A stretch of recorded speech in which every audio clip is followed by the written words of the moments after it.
Welcome to a new episode of Creative Mind. I'm your host, Bobby Brill. In this episode, we get into the world of stop-motion animation, one of the earliest forms of animation that has had a big resurgence lately with TV shows like Robot Chicken and The Chef Show and the upcoming Guillermo Del Toro Pinocchio. Stop-motion is a viable and very sought-after skill set.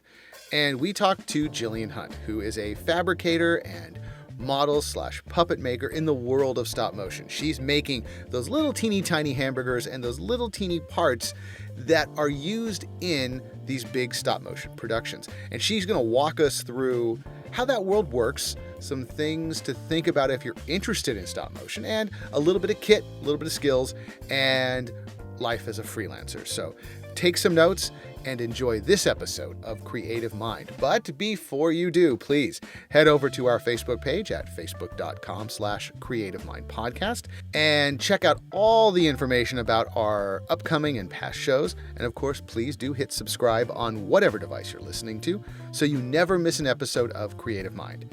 Now, here we are with Gillian Hunt. What attracted you to the world of stop motion as opposed to, say, digital animation or traditional drawing animation? What was the appeal of stop motion animation? Well, to be totally honest, I just love animation. As a kid, I loved watching Nickelodeon, I loved watching Disney, and so I think that the whole field of animation really drew me in. And then I took a stop motion fabrication class at the Academy of Art, and that really taught me kind of the difference between stop motion and 2D and 3D, and I just totally fell in love with the medium. You get to build things, you get to make things, you get to get your hands dirty. I love that. I love that it feels handmade.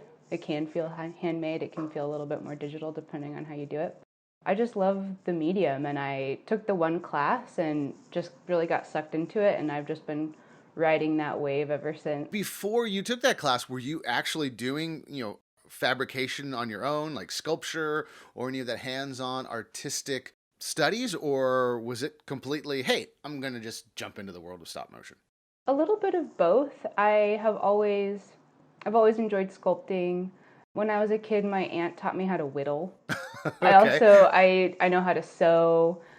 All right. I always enjoyed as a kid, like, making things out of other materials. Like, I would take the toilet paper rolls and I would turn them into little purses, and I would try to sell them to my mom.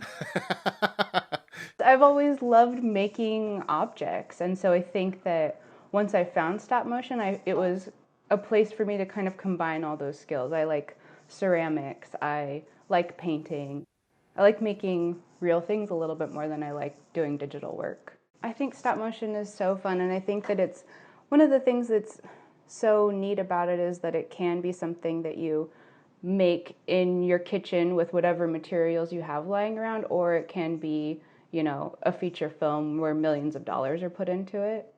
I just think that it feels beautiful no matter which way you go. I just think that's so cool. So do you consider yourself a stop motion artist, or do you consider yourself a fabricator? What's the label or labels you put on your profession? I guess I would say stop motion artist. I've had a few different titles or credits within the stop motion industry. Right now I'm scenic painting, which means I'm painting props and sets. Okay. I've also been a set dresser, which means that you're taking all of the sets and props and various assets and you're putting them on stage in front of the camera. You're dressing to camera. You're kind of that last person that puts everything together into a final composition. I've also been a fabricator for sets and props, and I've also been a fabricator for puppets. How you can say puppets with a straight face, just I don't know, because that's like, I make puppets. And you're like, yeah. I want to make puppets for a living. How do you get a job making puppets for a living? That just sounds awesome. It really is. I mean, I think, we all have these moments when we're in the studio and we're working on something that is just so fun. And we think, gosh, I get to do this for, I'm getting paid right now. This is pretty cool.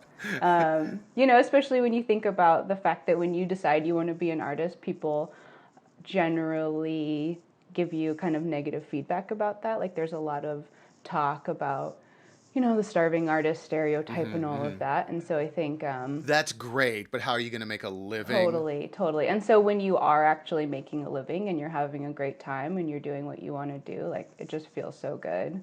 To back up, when you were at the academy, you took the one class. Did you go all the way through any particular bent or any particular focus in the academy, or was it just a few classes here and there? My master's degree is in visual development for animation, and I was planning on focusing on 2D.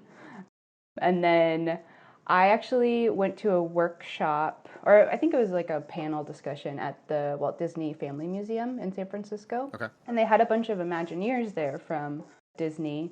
And they were talking about how if you want to get into Walt Disney Imagineering, that you should take a fabrication class. So you can learn how to tell a story through like real models, right? Like as if you're going on a Disney ride.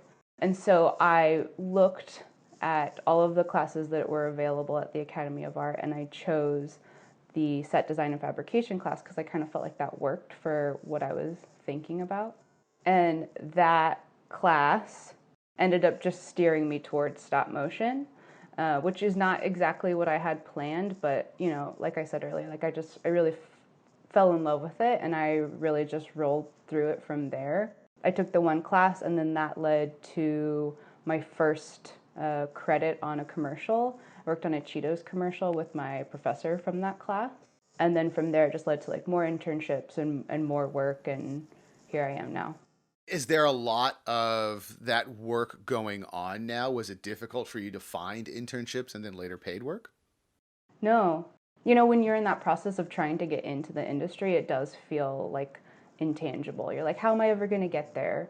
But, if you look beyond just a couple major studios, there are so many small studios. There are so many commercials happening that are in stop motion. There's so many TV shows that have stop motion elements in them, such as The Chef Show. There's a lot of work out there, and I think if you're willing to just kind of do the research and find the studios and apply and email them, there's a lot of work out there for everybody. Yeah, because I'm just going to list from your website just some of the credits you've been working on, and we've got the super secret Guillermo Del Toro's Pinocchio. We've got The Chef Show on Netflix, Crossing Swords on Hulu, SpongeBob SquarePants, Star Wars, Fortnite, a ton of Robot Chicken. I mean, this is a lot of mainstream, big budget creations going on that is not just that you would think would be, oh, well, we'll just do it, 3D CGI. It'll look so much better. But no, it's not.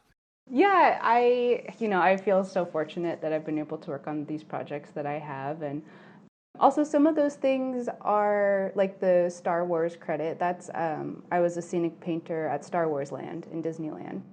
So not stop motion, but stop motion led me to that work because I do scenic painting on sets. Now I can do large scale stuff as well. So yeah, my career kind of expands in a couple different directions.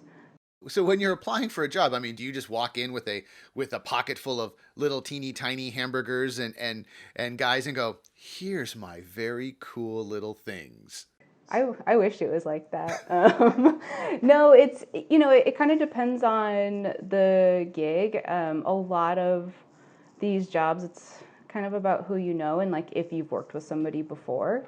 It's really about networking. So once you know a couple people in the industry, and if they enjoyed working with you, then they'll want to have you on their next team, their next project. Well, that makes sense because stop motion, I'm guessing, is not a short 3-hour gig. No, it's not. I mean, it can be a shorter gig. If you're working on a commercial, you might, have a job for a couple weeks. But yeah, generally, if you find people that you really enjoy working with, you'll kind of move from production to production with them. How many people are on a stop motion team then? Oh, it really depends on, it depends on so many different things. There can be one scenic painter, or there could be 8 scenic painters. It just depends on the scale of the project. It depends on the budget. It depends on like where you are in the production schedule. There will be points where you don't need as many people because most of the work is done, so they'll start rolling people off sooner. So yeah, it's, and also stop motion can be like one person making stop motion in their garage, which is also really cool. So yes, it really depends on the scale of the production. Let's kind of go through a day in the life of a stop motion production, some of the ones that you've been on. So I, like a lot of people, loved the Chef Show, and the opening to the Chef Show is just so amazing. The animation with the food truck coming in, and you worked on building a lot of those pieces. How did you go about creating this miniature world of a food truck and all of its accoutrement? How did that happen? So I am always in the art department, so I'm going to focus mainly on like how that department functions. But so for Chef Show, one of my friends was the art director, production designer for that. So she started to mock up designs for what the truck could look like, based off of the information that we already had from the chef movie, right? And like what these higher up people wanted. And she started to design like how the recipes could look and all of these different things. And then she passes that on to myself and the rest of the builders. And we start to, think about like how can we sculpt tiny food? And we start to come up with some ideas. We start to just kind of like dive in a little bit and think about scale, think about, you make something and then you put it in front of camera and you like, does this work? Does this work with this lens? Like there's so many different aspects of, there's so many different ways of like considering these things because it all has to come onto stage together. So yeah, we're building sets, we're building props. That comes down to like woodworking, sculpting, the different materials we want to use, and all of that slowly comes together until we have enough stuff and we can get approval from our art director, we can get approval from the people who are creating the show, from our producers, from all of these different people. So, there must be some kind of special tools you're using. Are you just using like little like guitar tools or dental tools? Yes, some of the best sculptors that I know that sculpt in small scale all have dental tools. And a lot of like ceramic sculpting tools. We have all types of things. We have, if you're familiar with woodworking, it's like you have a bandsaw and a belt sander and a table saw. All of those things come in small scale as well. So you can get like a little tiny table saw, or you can get a little tiny belt sander that you hold in your hand and you can sand small things. So yes, we have like a wide range of small tools that we use that help us, and also like regular scale tools as well.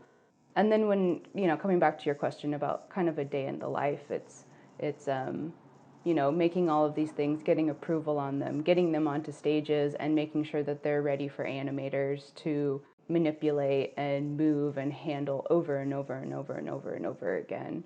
And just making sure that, if we are sculpting a tiny hamburger, that hamburger is going to be able to hold up after days and days of being on stage under hot lights, with the animator's fingers and tools all over it. All of this stuff has to be really strong. Are you kept like on standby to do touch-ups and like kind of last looks and stuff? Yes, yeah, that's definitely the job of the set dresser. They'll make sure that hamburger is clean. There's no fingerprints or glue or anything, that you don't want on the hamburger on screen. And then, yeah, you'll come in and fix things, paint things, do little touch-ups here and there. And I'm assuming you're making a lot of these models. It's not just the one piece. You're making multiple versions of this just in case, or? It kind of depends. We have something called hero props. So, the hero hamburger would be the one that you put the most effort into, and it's going to be up close on camera. And then you might have a bunch of other hamburgers in the background, which aren't quite as important. And, that's when something like molding and casting can come into play, because you can make one hamburger and then you can cast up 100 more if you need to. So we have our main actor, so to speak, and then we have our extras in background there. Yeah, totally. Yeah, it's a hamburger. Any kind of special materials that you found? Any kind of secret sauce that people should start playing with if they want to get into this, or is it just cardboard and a glue gun? I mean, yes, absolutely. You can make stop motion with cardboard and a glue gun. If you are looking to get into stop motion, I would say that there are a few things that you need to know how to do. You don't need to be an expert, but you should have some sculpting skills. And then, there's plasticine, which is a type of clay that we use a lot on stages. Learn how to sculpt, learn how to do woodworking, learn how to paint a little bit, learn how to use Dragon Frame, which is the main stop motion animation software that you'll see at studios. For these types of projects like the chef show, and what's the direction you're given? Is it a lot? Is it a little to making these pieces for the animation? Again, that's something that kind of comes down to the scale of your production, like how many different people need to be involved in the creation of one prop. I think a good example is maybe like a light. So a light in a stop motion set could be like a lamp that would be on a puppet's desk in their bedroom. We are given a storyboard that shows that lamp, and sometimes there's a designer who will like design exactly what that lamp needs to look like, and so you'll use whatever materials you think are best. And then you also need to talk to the lighting and camera department because they're going to be putting a practical light inside of that lamp.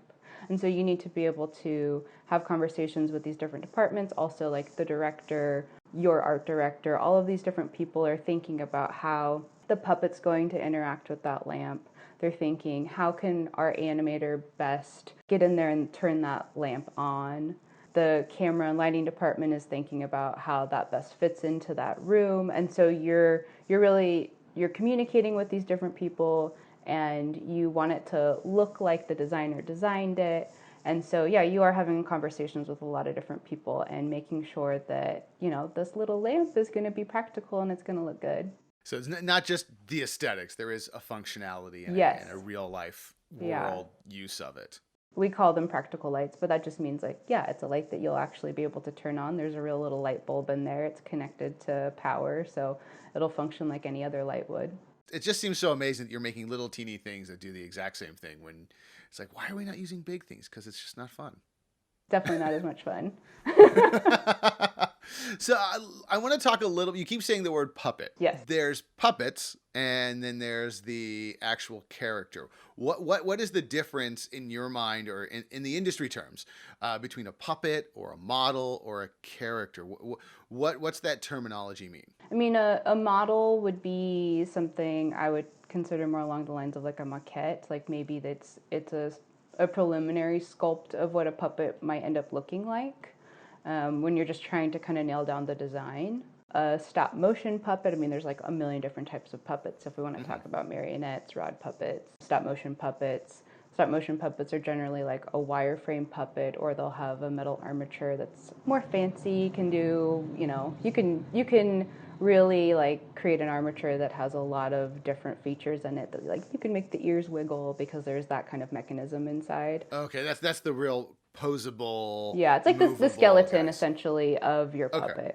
The character, I feel like that really comes down to your animator. Your animator is going to give life to the puppet, and I think the puppet and the character are one and the same. Like you're creating the star of the show, and the animator is really like thinking about, would this character, skip, or would they drag their feet, or like how can I make this character walk in a way that really shows their personality and is really going to tell the story that we're trying to tell. So then what are your favorite types of characters? Then I'll go with characters. What's your favorite type of character to create? What are the things you really like making? I'd say, broad strokes, I like working in a style that isn't super realistic. Like SpongeBob. SpongeBob was a puppet that I got to help make for the Halloween stop motion special that we did. And gosh, he's just so much fun. And because his personality is really, so cartoony, and he's not a serious character, so that puppet gets to do so many different things. Like we got to build, or we were able to build like a, when he squishes, like there's like general like 2D animation kind of aspects happening here, like with squash and stretch, and you get to do a lot of fun gags where like his eyes pop out of his head and come back in, and you get to do all of that with puppetry the same as you would with 2D animation. And so I think that's the stuff that's really fun. I like cartoons. I like really leaning into the stop motion aspect, and I like it when things get really fun and kooky, and it's just like, how can you not have fun working on something like that? When you look at stuff like SpongeBob, which is totally an adult cartoon, why are we wasting our time with children on this? It's definitely for us. But you look at SpongeBob, you're like, yeah, it just seems like the most fun you can have playing with toys. Yeah, yeah. It still has its days where it is a job and you have deadlines and you need to meet those deadlines and things need to function properly. But ultimately, like on that show, I just was able to over and over listen to like SpongeBob's laughter coming from different stages, and everybody is having fun because it was a fun project to be on. It was made at a fun studio. Yeah, we're having a good time. When you're creating these characters and where you're set dressing and you're painting and you're doing this for established IP like Star Wars and SpongeBob, what are the things that you keep in mind, and how do you work with this great monolith IP that you are now in charge of creating? No matter who the studio is or who your big boss is, it's always important to make sure that the work you're creating reflects the style of the production that you're on. And I think that that's actually one of the most it's a really fun aspect of what we're doing, because if I'm working on, you know, something for Robot Chicken, that has a completely different style than something for SpongeBob, of course. So really being able to, I guess, like be a chameleon and like slide into that style, it's really important. And luckily we always have, art directors that we trust, production designers that are in charge of like, really keeping everybody on target. So we have somebody to go to, somebody to lean on if we're thinking like, oh, maybe this doesn't quite feel like SpongeBob as much as it should. And so then I have a whole team of people that I can rely on to help me make sure that things are on point. So you've got a large group to collaborate with. It's not just you stuck in a dark room making things all the time. No, no. Generally, I'm working on a team and we are all there for each other, and we're all kind of talking like, oh, does this, if we're painting something, it's like, does this fit with that other item that we made 6 months ago for this film? We're all just like constantly collaborating and communicating and trying to make everything work together. I keep talking to you a lot about stop motion because that's something that I'm guessing is that's where you want to stay. Just working in stop motion. That's the career path. Oh my! I have so many different things that I'd like to do, but I love stop motion, and I'm definitely not planning on leaving anytime soon. How does somebody decide? Well, I like set dressing. I like scene painting. I like stop motion. What are the skills that really have developed for you? I know you talked a little bit about stop motion and sculpting, but when you were studying, whether in school or outside, what are some of those skills that are important for somebody to develop and really start focusing on? Skills, I think there's kind of a wide range. I think the first I would say is learning to accept critique gracefully. It is a hard Oh, one. that It is hurts. a hard one for artists. I know we put our hearts into our work, and then when someone tells us that that work isn't fitting, it can be rough. But I think that ultimately critique makes us better. It makes our productions better. It makes everything better. It's going to make your portfolio better. Like, I think of it as such an asset. I love being able to take something to my art director and say, hey, what do you think about this? Like, be brutally honest. Because if they're willing to be brutally honest and tell me what I need to fix, then I've learned more about them, more about the style of our show. I'm making my work better. It's going to look better on stage. Like, all of these things are so important. And so I think that we need to remember that it's not personal. We're putting our work out there and we're getting feedback so that it can be improved. I have never thought of it that way. That's actually a great way to look at critique, is that you're getting somebody to better articulate what they do and do not like Yeah. by looking at the work you've done and going, well, I don't, oftentimes we can say, why do you like this? I just like it. Well, why do you not like this? Well, I can tell you why I don't like it. Yeah. So that makes a lot of sense, even though you're on the receiving end of the I don't like it. Yeah. But it does make sense that you're going to get more information from someone that way. Yeah, absolutely. And I think, our art directors generally don't come to us and say, I don't like that. They'll say, hey, I think we need to adjust the value on that, or I think that the scale isn't quite working. So they're going to give you really constructive feedback, and you're going to be able to have a conversation about it, and that's, just going to improve everything. And so I think that that's definitely one of the main skills that we need as artists who are going into such a collaborative industry. We have to be able to communicate about our art, and we have to be able to take critique. Because once you sit down and you start working on something, you've been given that assignment. I'm going to do more of the chef show just because I just find that one so fascinating. Yeah, I love the chef show. With the little food, I mean, how does that go? I mean, when are you able to walk away from the piece and go, it's done?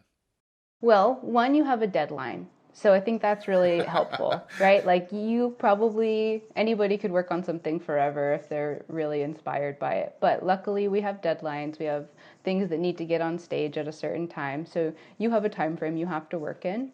Again, you have your style that you have to match. You're going to be talking to the animation director about what they need from that piece. Like for Chef Show, and back to that hamburger example, like, is it one sculpted hamburger, or does the hamburger need to come apart into multiple pieces? Like, do we need 2 buns, the patty, the lettuce, the tomato to all be separate? Is it going to start as one piece and then come apart? Because that means you might need to make each piece and then also provide, a little bit of sticky wax or something to keep those items together. And then they come apart. Like, you are constantly thinking about what you need it to look like, and you're trying to, like, again, meet your deadlines, and then also just think about functionality and make sure that it isn't just going to fall apart in the animator's hands. Because I have to imagine it must be crushing when you hand over your teeny tiny hamburger and somebody with meat hook hands like me just goes, sorry, you got 5 more, right? Yeah.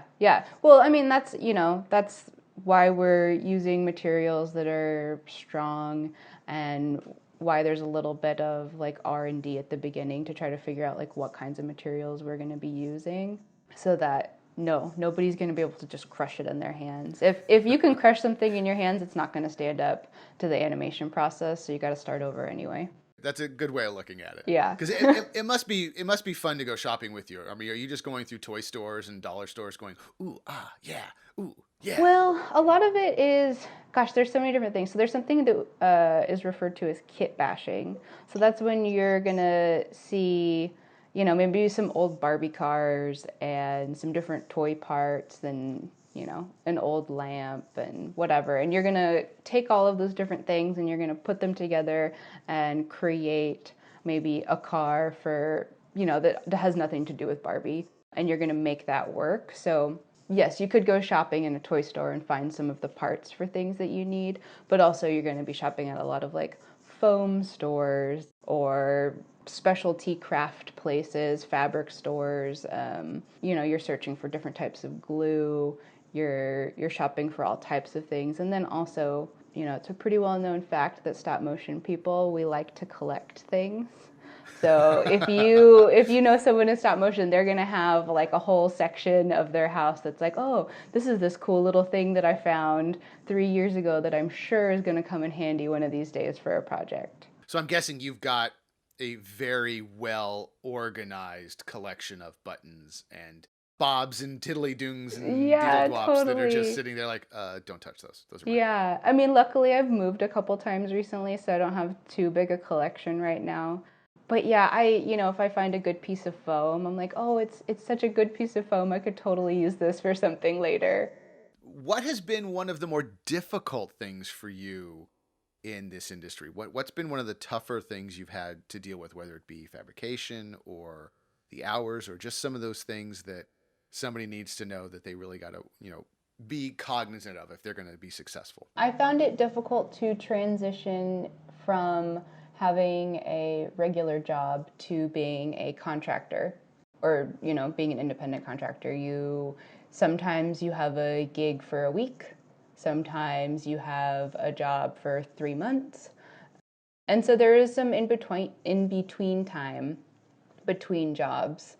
Especially in LA, there's not as many features, it's more shows and commercials. So you really have to get comfortable with constantly updating your website, your resume. You're always kind of looking for the next job. You always have to have your cell phone on so that if somebody contacts you, you are available.